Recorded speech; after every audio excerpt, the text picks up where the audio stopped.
ప్రభువు యేసుక్రీస్తు నామమున మీ అందరికీ శుభాభివందనాలు. అనుదిన ఆత్మీయ ఆహారము అనే ఈ కార్యక్రమానికి మీ అందరినీ ప్రేమపూర్వకంగా ఆహ్వానిస్తున్నాను. అందరూ బాగున్నారా?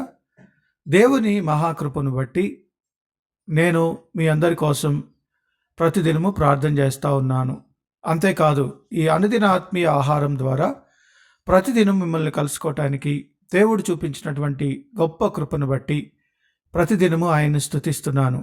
ప్రియమైన దేవుని బిడ్డలారా, మన దేవుడు మనల్ని మధ్యలో వదిలిపెట్టేటువంటి దేవుడు కాదు. ఏ స్థితిలో ఉన్నా, ఏ పరిస్థితిలో ఉన్నా, ఒక్కసారి ఆయన వాగ్దానం చేశాడు అనంటే ఖచ్చితంగా దాన్ని నెరవేరుస్తాడు. ఆయన చిత్తంలో ఉన్నటువంటి ప్రతి వాగ్దానము యేసయ్య నామములో ఖచ్చితంగా తీర్చబడుతుంది. ఇది దేవుని వాక్యం సెలవిస్తూ ఉంది. గమనించండి, ఇజ్రాయెల్ ప్రజలు ఐగుప్తు దేశంలో బానిసలుగా ఉన్నప్పుడు దేవుడు మోషేను పంపించి అక్కడ ఉన్నటువంటి రాజులతో మాట్లాడి అద్భుతాలు చేసి సూచక క్రియలు చేసి నిజమైన దేవుడు యెహోవాయే అని నిరూపించుకొని ఇజ్రాయేలు ప్రజలందరినీ కూడా ఐగుప్తు దేశంలో నుండి బయటకు తీసుకొని వచ్చాడు. అయితే ఆ క్రమంలో మోషే మరణించాడు. చివరికి కానాను దేశంలోనికి ప్రవేశించకుండానే మోషే మరణించాడు. ఆ టార్గెట్ రీచ్ అవ్వలేదు అని చెప్పి అందరూ బాధపడుతూ ఉన్నారు. ఆ సమయంలో ఆయనకున్నటువంటి ప్రధానమైన నమ్మకమైనటువంటి శిష్యుడు యెహోషువ దిగులుతో చింతతో ఉన్నాడు. దుఃఖదినములు గడిచిన తర్వాత దేవుడైన యెహోవా యెహోషువతో ఇలా మాట్లాడాడు. ఆ సందర్భాన్ని మీకు గుర్తు చేస్తున్నాను, దయచేసి చూడండి. మన బైబిల్లో నుండి యెహోషువ గ్రంథము 1వ అధ్యాయము 5, 6, 7 చదువుతున్నాను, జాగ్రత్తగా గమనించండి. నీవు బ్రతుక దినములన్నిటను ఏ మనుష్యుడును నీ ఎదుట నిలవలేక యుండును. నేను మోషేకు తోడయుండునట్లు నీకును తోడయుందును. నిన్ను విడువను, ఎడబాయను. నిబ్బరము కలిగి ధైర్యముగా నుండుము. వారికిచ్చెదనని నేను వారి పితరులతో ప్రమాణం చేసిన ఈ దేశమును నిశ్చయముగా నీవు నీ ప్రజల స్వాధీనం చేసెదవు. అయితే నీవు నిబ్బరం కలిగి జాగ్రత్తపడి బహుధైర్యముగా నుండి నా సేవకుడైన మోషే నీకు ఆజ్ఞాపించిన ధర్మశాస్త్రమంతటి చొప్పున చేయవలెను. నీవు నడుచు ప్రతి మార్గమున చక్కగా ప్రవర్తించినట్లు నీవు దాని నుండి కుడికి గాని ఎడమకు గాని తొలగకూడదు. గమనించండి ప్రియమైన దేవుని బిడ్డలారా, మొదటిగా దేవుడైన యెహోవా యెహోషువకు చాలా స్పష్టంగా చెప్తా ఉన్నాడు, మోషేకి తోడున్నట్లు నీకు తోడుగా ఉంటాను. నీవు అడుగుపెట్టు ప్రతి స్థలము నీకు ఇస్తాను. ఎవరైతే నీకు విరోధులుగా ఉంటారో వారందరినీ మార్చేస్తాను. అంతేకాదు, చూడండి, నీ బ్రతుకు దినములన్నిటను ఏ మనుష్యుడును నీ ఎదుట నిలవలేక యుండును. గొప్ప వరాన్ని ఇచ్చాడు. ఇది భయంకరమైనటువంటి ప్రమాదంలో ఉన్నటువంటి పరిస్థితి. వీరు కనాను దేశానికి వెళ్ళాలి. అంతేకాదు, ఎదురొచ్చేటువంటి శత్రువులు బహు పరాక్రమశాలులు. వారందరినీ కూడా వీరు ఎదుర్కోవాలి, యుద్ధం చేయాలి. దానికి మన దేవుడు యెహోషువను ప్రిపేర్ చేస్తూ ఉన్నాడు. అంతేకాదు, ప్రియమైన దేవుని బిడ్డలారా, దేవుని వాక్యం చాలా స్పష్టంగా సెలవిస్తూ ఉంది. నీవు మొదటిగా చేయవలసింది మోషే నీకిచ్చినటువంటి ధర్మశాస్త్రమును నీవు ఫాలో అవ్వాలి అని చెప్తా ఉంది. ధర్మశాస్త్రంలో నుండి తప్పిపోవద్దంటుంది. అంతేకాదు, అక్కడున్న వారందరికీ ధర్మశాస్త్రమును బోధించమని చెప్పి ఉంది. ప్రియమైన దేవుని బిడ్డలారా, గమనించండి, మనము దేవుని వాక్యం చదవాలి. ఏ పరిస్థితిలో ఉన్నా దేవుడు మనతో మాట్లాడాలి అనంటే మొదటిగా దేవుని దగ్గరికి రావాలి. దేవుడు మనతో ఆయన వాక్యం ద్వారా మాట్లాడతాడు. అంతేకాదు, నీకు ఎప్పుడు ఏ సమాధానం కావాలో, ఏ పరిస్థితిలో ఉన్నావో, ఏ అడుగు వెయ్యాలో, ఏ అడుగు వేయకూడదో దేవుడు చెప్తాడు. కొన్నిసార్లు నీవు ఆ పరిస్థితుల్లో నుంచి వెళ్ళినప్పుడు, నీవు వెళ్ళలేనటువంటి పరిస్థితిలో ఉన్నప్పుడు దేవుడు నిన్ను ఎత్తుకొని ఆ ప్రదేశాన్ని నడిపిస్తాడు. ఎన్నో అద్భుత కార్యాలు చేశాడు. యోర్దాన్ నది దాటించాడు, యెరికో గోడలు కూలగొట్టాడు. గమనించండి, దేవుడు వాగ్దానం చేసినటువంటి కానాను దేశానికి ఇజ్రాయేల్ ప్రజలందరినీ నడిపించాడు. ప్రియమైన దేవుని బిడ్డలారా, నీ జీవితంలో దేవుడు ఇప్పటికే నీకు అనేక మార్లు అనేక వాగ్దానాలు ఇచ్చుండొచ్చు. కొన్నిసార్లు ఈ వాగ్దానం నెరవేరుతుందా? అసలు ఇది నిజమేనా? ఇదంతా జరుగుతుందా?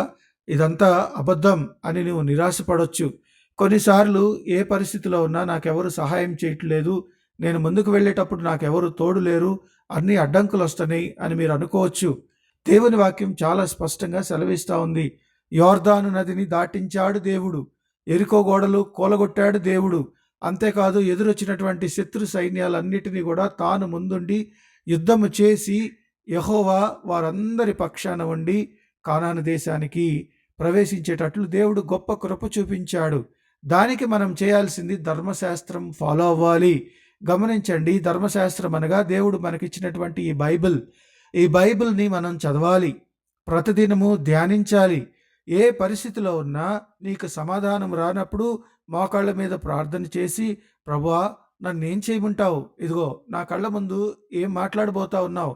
ఈ పరిస్థితిలో నుండి నన్ను బయటికెలా తీసుకొని వస్తావు అని ఒక చిన్న ప్రార్థన చేయాలి. అంతేకాదు దేవుడు నీకు ఇచ్చినటువంటి ధర్మశాస్త్రము అనగా బైబిల్ను చదవాలి.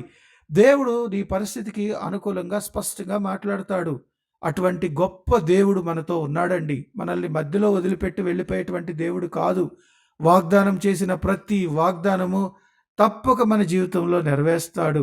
కాబట్టి మనము చేయాల్సింది ఆయన వైపు చూడటమే, ఆయన ఇచ్చినటువంటి ధర్మశాస్త్రమును ఫాలో అవటమే.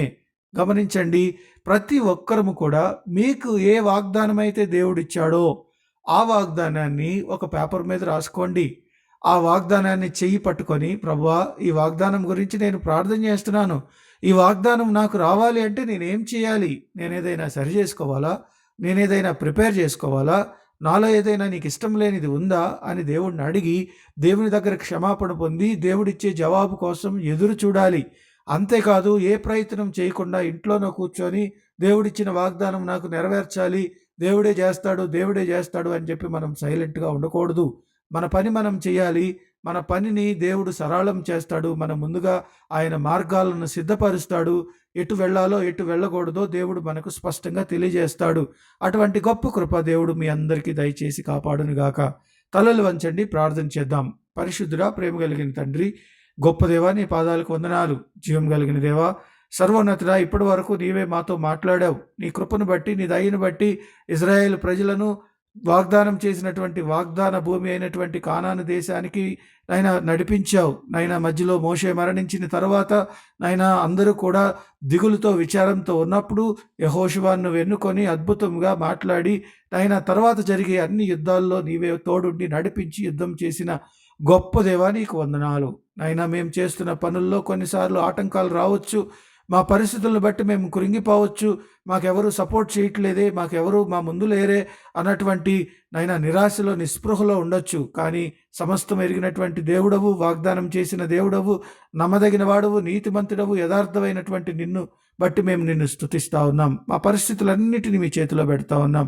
సమస్త విషయాల్లో నీవే మాకు విజయం దయచేయమని యేసయ్య పరిశుద్ధ నామమున ప్రార్థన చేసి వేడుకొంచున్నాం తండ్రి. ఆమేన్. ఇప్పుడు మన తండ్రి అయిన దేవుని ప్రేమ, కుమారుని యొక్క సహవాసము, పరిశుద్ధాత్మ తోడు సదాకాలం మనకు తోడుగా ఉండి నడిపించి ఆశీర్వదించి కాపాడునుగాక. ఆమేన్. ప్రియమైన దేవుని బిడ్డలారా, నిరాశపడొద్దు. మనం దేవుని దృష్టిలో ఉన్నాం. మన దేవుడు మనకు సమస్తము చేయగలిగినటువంటి వాడు. ఆయన చేసే ప్రతి క్రియను బట్టి దేవుడిని స్తుతిద్దాం. దేవుడు మనందరితో తోడుగా ఉండి నడిపించునుగాక. ఈ వీడియో మీకు నచ్చినట్లయితే అనుదిన ఆత్మీయ ఆహారం అనే ఈ యూట్యూబ్ ఛానల్ను సబ్స్క్రైబ్ చేయండి. మీ ఫ్రెండ్స్ అందరికీ షేర్ చేయండి. అంతేకాదు మీ ప్రార్థన అవసరతలు ఈ క్రింద చూపించే నంబర్కు తెలియచేయండి. మేమందరం మీకోసం ప్రార్థన చేస్తాం. దేవుడు మిమ్మల్ని దీవించునుగాక. Amen. Have a good day. God bless you.